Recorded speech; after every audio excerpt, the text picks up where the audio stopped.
Fourth views, चौथा विचार। बाकी ठीक। आज नवरात्रा है और दशहरे के दिन, विजयादशमी के दिन दो चीज़ों का काफ़ी महत्व माना जाता है। अव्वल तो जो माता रानी के सामने जौ रखा जाता है, बुना जाता है, उसे कान पर ब्राह्मण चढ़ाते हैं और दक्षिणा प्राप्त करते हैं। दूसरा, नीलकंठ दर्शन का आज काफ़ी महत्व है। लोग नीलकंठ का दर्शन करते हैं और दर्शन कराने वाले को दक्षिणा देते हैं।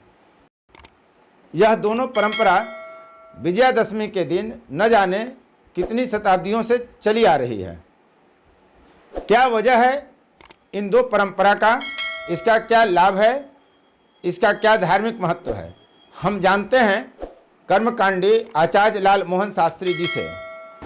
शास्त्र में वर्णन है कि हम 9 दिन तक जो साधना किए, जिससे जयंती उत्पन्न हुआ, जयंती को हमने माने आराधना के द्वारा, उपासना के द्वारा उसके अंकुरित किए, और वो जयंती स्त्रीलिंग है और पार्वती के रूप में जयंती है। इसलिए कहा गया है कि यदि वो सबसे सुंदर पीला पीला रंग के जयंती निकले तो महत्वपूर्ण है, और सेकंड में हरा जयंती यदि निकलता है तब वो भी ठीक है। लेकिन कहीं कहीं विकृति के रूप में जयंती निकलती है जो अच्छे नहीं माना जाता है। इसलिए कहा गया है कि जयंती ही बताती है साधना के संबंध में, और जयंती को हम कान पर धारण करते हैं। ये मगध की परंपरा है। क्यों? इसलिए जिस प्रकार से जनेऊ अपने दाएं कंधे पर रखते हैं कि उसकी पवित्रता बनी रहे, यज्ञोपवीत ब्रह्म की तरह है, उसी तरह से ओ भगवान जो भगवती है, जयंती मंगला काली भद्रकाली कपालिनी दुर्गा क्षमा शिवा धात्री स्वाहा स्वधा नमस्तुते, ऐसे कह के हम प्रणाम करते हैं। और इस मंत्र के द्वारा जयंती जो है ब्राह्मण अपने यजमान को के दाएं कान पर रखते हैं। और रही बात दूसरी, जैसे आपने साधना करके जो उत्पन्न किया है जयंती, और जयंती तो धारण कर शक्ति तो आ गई आप में, लेकिन शक्ति धार जब तक आप में नहीं है, यदि प्रकृति के साथ पुरुष नहीं है, तब उसका कोई महत्व नहीं माना गया है। इसलिए विजयादशमी उसे कहते हैं, और विजयादशमी में हम यात्रा करते हैं और हर प्रकार के मांगलिक कार्य करने के लिए छूट दे दिया जाता है। इसी किसी प्रकार के पंचांग और ब्राह्मणों से पूछने की आवश्यकता नहीं होती है। ये विजयादशमी है, विजय प्राप्त करना है, तो नीलकंठ भगवान शंकर के रूप में हम उन्हें दर्शन करते हैं।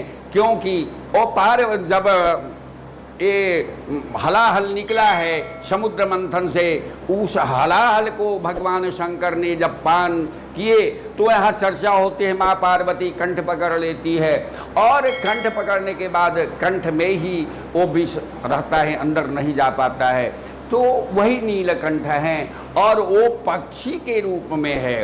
अमरनाथ में भी 2 पक्षी की चर्चा होती है, वो कबूतर के रूप में दोनों पक्षी रहते हैं। इसलिए पक्षी जो हमारे यहाँ है, श्रीमद् भागवत कथा के प्रारंभ करने वाला एक शुगा शुकदेव नामक, वो तो पक्षी के रूप में ही है।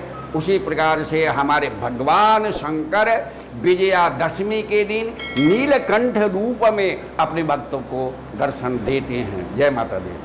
आपने अभी देखा कि कान पर जय क्यों रखा जाता है और नीलकंठ का दर्शन क्यों किया जाता है विजयादशमी के दिन। इन परंपराओं पर आपने जाना आचार्य लाल मोहन शास्त्री का विचार, जो कर्मकांडी हैं।